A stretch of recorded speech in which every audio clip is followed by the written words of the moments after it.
In this segment we're going to talk about strategies for minimising the duration of anoestrus and treatments that we use to treat anoestrus cows. These strategies include nutritional management and management of body condition, genetic selection and genetic selection of heifers, and hormonal treatments. These are some of the strategies that can be used to minimise the duration of anoestrus in cows. In dairy cows and also in beef cows, the aim is always to have them in optimal body condition score at the time of calving. In dairy cows, on a 1 to 8 body condition score scale, where 1 equals emaciated and 8 equals obese, we usually aim for a calving body condition score of between 4.5 to 5.5. Not overly fat, but certainly not skinny. At the time of calving, we don't want very many cows, if any, less than body condition score 4.5 out of 8. So you don't want any cows that are skinny calving.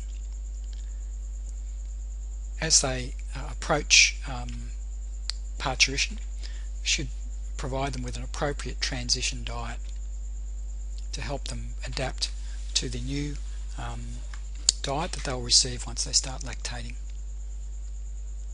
Their nutrition or requirements, or what we provide them nutritionally, should match their requirements.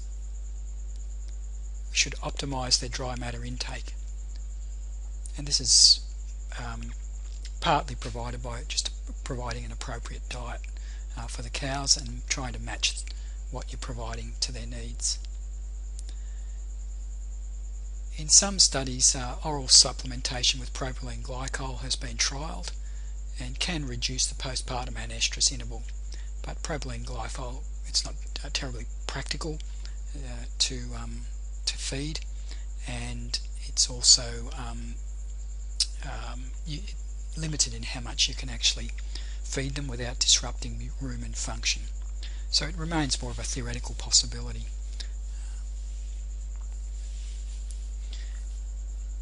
At each stage of lactation, we should be monitoring our cows and ensuring that they're at the appropriate body condition score for that stage of their lactation. As soon as they calve, we should feed them appropriately so that they don't lose too much body condition score following calving.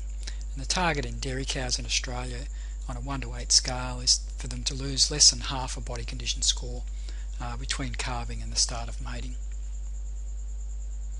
Another strategy that can be useful is to try to calve down the heifers just a little bit earlier than the cows start calving, and this is often in the order of 2 weeks. This enables the farmer to more closely supervise the heifers because they're not distracted by cows calving. It also gives the heifers a couple more weeks to recover ahead of the cows before they have to be mated again, and this gives them more opportunity to reach a stage of their lactation where they're not in as severe a negative energy balance.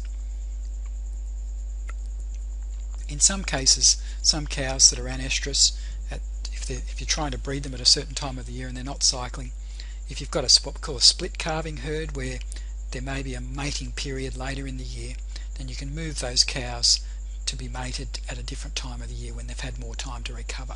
So delaying mating in some situations may be advisable, but for some farmers that's not economic. That they need to breed at a certain time of the year. They're seasonal breeders and they can't afford to delay mating because it spreads out their calving pattern.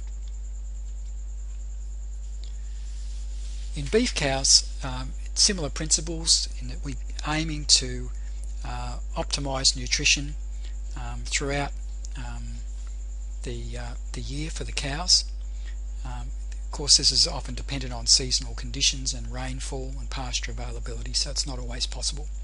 So in some situations it may pay to adjust the breeding cows to prevent them losing too much body condition.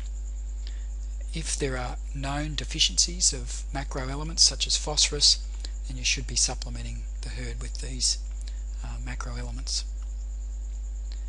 In some herds, particularly in northern Australia, some herd owners will practice spike feeding, where they'll provide cows with extra nutritional supplementation prior to calving or mating. This is prior to calving is to try to prevent severe loss in body condition, and then prior to mating, again trying to provide them with a boost of energy to try to stimulate the reproductive system so that the cows will be cycling when they're due to be mated. Cows that have calves at foot, in some circumstances it may be best to early wean the calves, and this can be done down to calf weights of about 100 kilos. So rather than leave the calf on the cow for too long, we can try to preserve body condition score on the cow and remove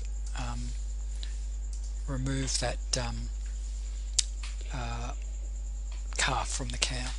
Of course, the calves may require extra nutritional support when you do that. Sometimes you can limit the amount of suckling that goes on. This may be possible in a village setting, and I mentioned this in the previous session, where you can restrict suckling to maybe only 2 or maybe 3 times per day. If you're synchronizing estrus in cows, then sometimes when you remove the Q-mate or the CIDR device, you can remove the calves for 2 to 3 days, and this may help increase the pulsatile release of LH from the pituitary and increase the chances that ovulation occurs. The problem with this is it's quite a management headache to remove calves from cows. You may get some mismothering situations arising, and it's just difficult to manage cows that are looking for their calves and calves that are bellowing, and also the calves are used to drinking milk as well, so there can be some nutritional issues. But usually if it's only temporary for 48 hours or so, the calves usually handle it pretty well. But having said that, it's not an easy management thing to do. If the cows are in adequate condition when you're synchronizing them, then there's really no need to remove the calves. But if you feel that there's a lot of anoestrous cows in the herd, then certainly removing the calves may boost the percentage that ovulate. And also in a beef herd, is similar to a dairy cow herd, try to have the cows in optimal body condition score at the time of calving, and also to not lose too much body condition score following calving. This is just some information from some work that was done in the Northern Territory, and they simply demonstrated that if cows calve down in poor body condition, so these cows are relatively skinny, if these cows are calving in this sort of condition, then the chances of them getting pregnant the following year after they've had their calves is very low.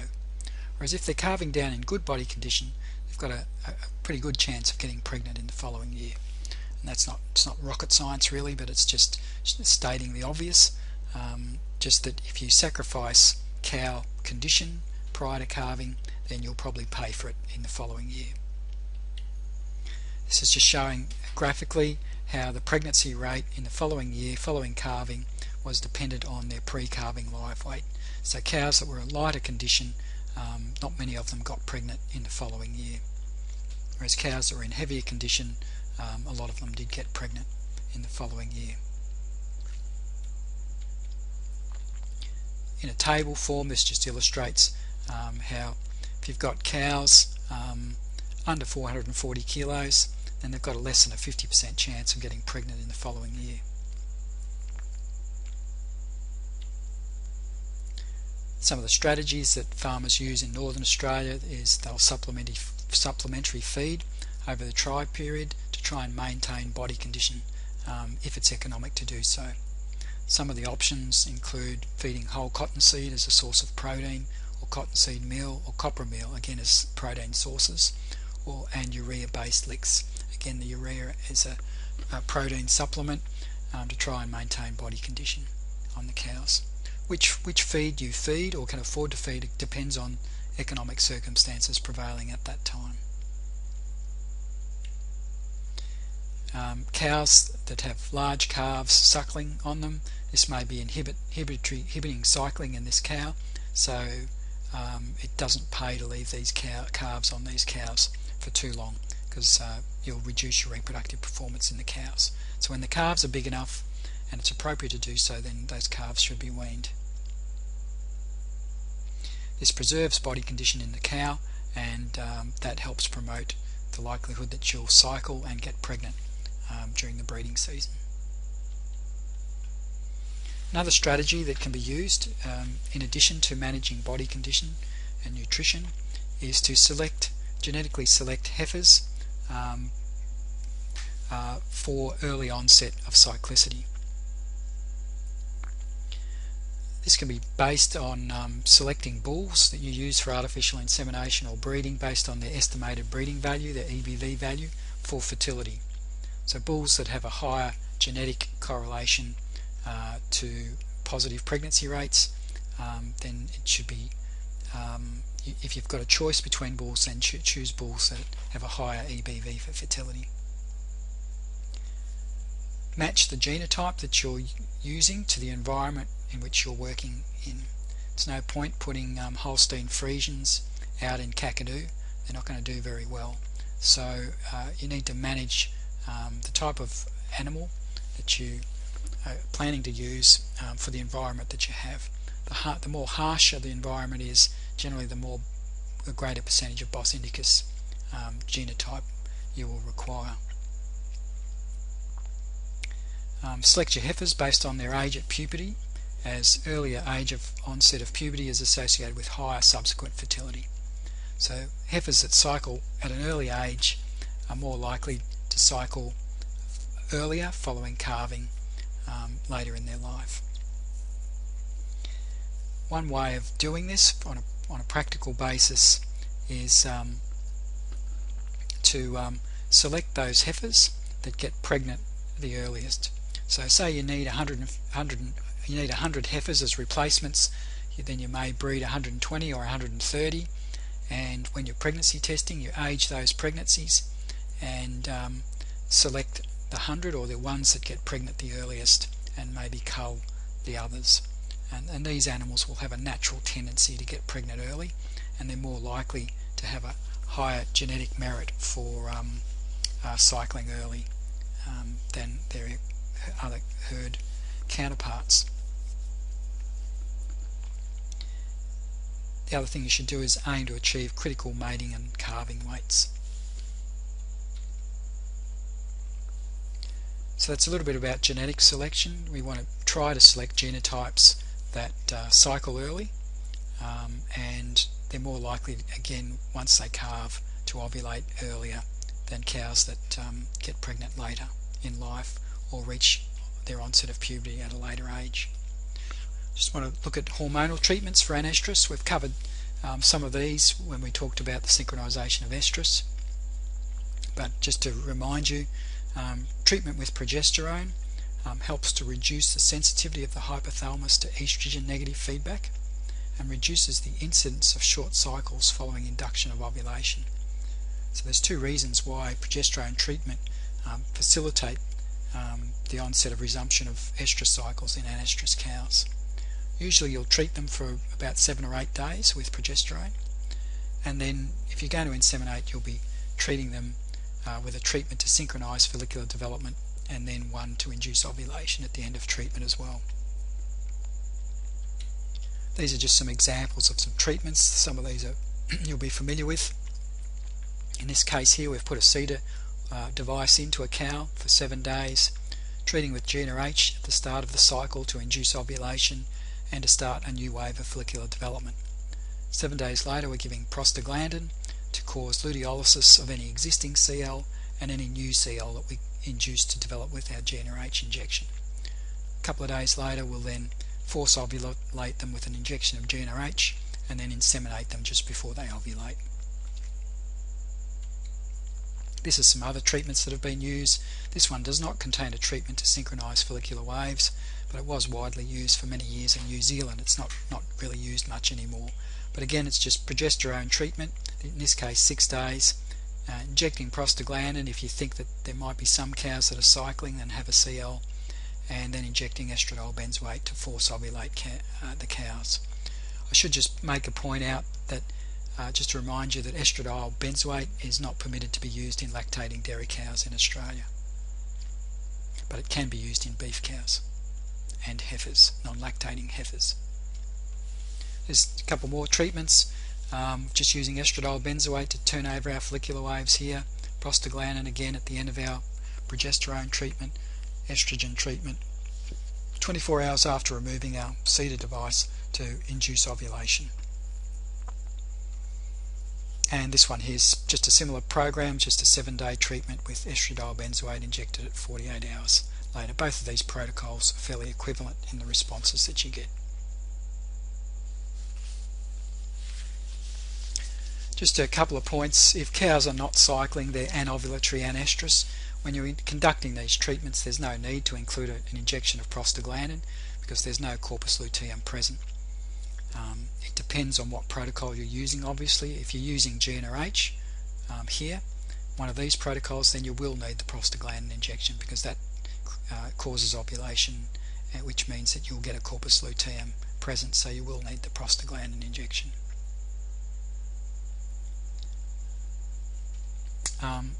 ECG, equine chorionic gonadotrophin.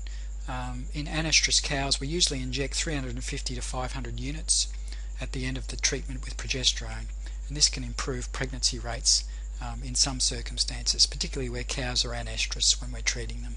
ECG in the cow has some FSH effect, and that helps to stimulate follicular development and increase the chances that ovulation occurs, and can improve the quality of the corpus luteum that develops post-ovulation. The OV-Synch protocol can be used, but there's always a risk that if the first injection of GnRH doesn't work, then the cows won't receive any progesterone pre-treatment before you attempt to induce ovulation. So usually I'd like to administer a CIDR or a Q-mate as a part of this treatment, because then you know that all the cows are getting treated with progesterone. Some other treatments that have been researched over the years are to include the presence of a bull. It's called biostimulation. Some studies demonstrate that there's a reduction in the postpartum anoestrus interval in herds where they've been exposed to bulls. The effect is quite weak. It's not, for example, in rams, in ewes, the ram effect is quite strong, but in cows the presence of a bull may have a slight effect or a negligible effect, with most studies not showing a very dramatic effect. Usually some small effect, but not a very dramatic effect. So just a summary of some of the non-infectious causes of infertility related to anoestrus. The duration of the postpartum anoestrus interval can reduce reproductive performance and profitability. There's a whole range of causes of anoestrus. There are ways to detect anoestrus cows. We can tail paint them, watch them for estrus. We could sample them with progesterone if that was economic to see who had ovulated and who hasn't. There are a range of management practices which we can use to reduce postpartum anoestrus intervals. Some of these include nutritional management and management of body condition, in particular having cows an adequate body condition score when they calve. Also ensuring that following calving they don't lose too much body condition, and then throughout the production cycle that we try to match the nutritional needs to the requirements of the cow. We can treat them with hormones to try to induce them to ovulate, force ovulate them, and we can also try to select those animals that we know are less likely to have a prolonged postpartum anoestrus interval. Some review questions for you to consider. Outline some management strategies that can be used to reduce the percentage of anoestrus cows at the start of mating in a dairy herd and a beef herd. Describe a treatment protocol to induce ovulation in anoestrus cows. And what percentage of dairy cows are often anoestrus at the start of mating in a CIDR or calving herd? Describe management strategies that can be used in beef heifers to reduce postpartum anoestrus intervals following their first calving. So work back through the notes, pause the video and see if you can answer these questions. If we look at some of the management strategies that can be used to reduce the percentage of anoestrous cows at the start of mating in a dairy herd, we talked about some of these in the notes. Some of those strategies include managing body condition score. Ensure that most cows are somewhere between body condition score 4.5 to 5.5 in a dairy herd, so they're in good body condition at the time of calving. Following calving, they don't lose anything more than half a body condition score up to the time of mating. They'll be on a rising plane of nutrition leading up to mating. We can also use hormonal treatments to try to select out cows that may not be cycling, and then treat them and force ovulate them so that they can ovulate when mating first starts. As far as heifers are concerned, we can make sure that they have an adequate body weight throughout their life, and that we can aim to calve them down a couple of weeks ahead of the rest of the herd so that they've got a few more weeks to recover before they're ready to be mated. We can ensure for dairy cows that they have an adequate transition diet prior to calving. In beef herds, we can ensure that they're in adequate body condition score at the time of calving and at the time of mating. We can use genetic selection to try to select animals that will cycle early, reach puberty at an early age, and also they're more likely to cycle earlier following calving. We can ensure that our level of nutrition matches the needs of the cows. In some cases this might mean adjusting the cows or supplementary feeding them. Some people will use spike feeding, either heading up to calving to try and maintain body condition on the cows up till the point of calving, and then prior to mating to try to stimulate ovarian activity just prior to mating. We can wean calves at an appropriate weight to ensure that they're not remaining on the cows for excessive periods of time, because this can result in a loss of body condition score from cows, and it can also be inhibitory to cyclicity through its inhibitory effect on GnRH secretion. How can we induce ovulation in anoestrous cows with a hormonal treatment protocol? Then usually we're going to provide a period of progesterone treatment. At the start of that treatment we'll usually include a treatment to induce a new wave of follicular development. That could be an injection of GnRH or an injection of estradiol benzoate. About 7 or 8 days after treating them with progesterone, we'll usually give an injection of prostaglandin. It may not be necessary in cows that don't have a corpus luteum, but depending on the treatment they may or may not have a corpus luteum at that time, so often it's included. We can also inject them with ECG, equine chorionic gonadotropin, to try and help stimulate follicular development. And then following removal of the progesterone releasing device, we'll administer a treatment such as GnRH or estradiol benzoate approximately 48 hours later, and then inseminate them after that. And this is one treatment protocol that you could use to force ovulate cows that are anoestrous. What percentage of dairy cows are often anoestrous at the start of mating in a seasonal calving dairy herd? This is usually between 15 and 30%. It's obviously variable depending on the condition of the cows and the seasonal changes that affect the amount of feed that's available. What management strategies can be used in beef heifers to reduce postpartum anoestrine intervals following their first calving? Again, just to reiterate, genetic selection we can use. We can select heifers that get pregnant earliest during the breeding period, because these are the ones that are obviously usually cycling earliest. We can feed them leading up to the mating period. We can feed them at the time of calving, just prior to calving, to try to preserve body condition, and we can calve them down a couple of weeks ahead of the rest of the herd to try to try to give them extra time to recover before mating commences. If there is any nutritional deficiencies such as phosphorus deficiency, then we should be supplementing heifers and cows with that mineral that's deficient. So this gives you a bit of an overview of some of the main points associated with issues regarding anoestrus in cows.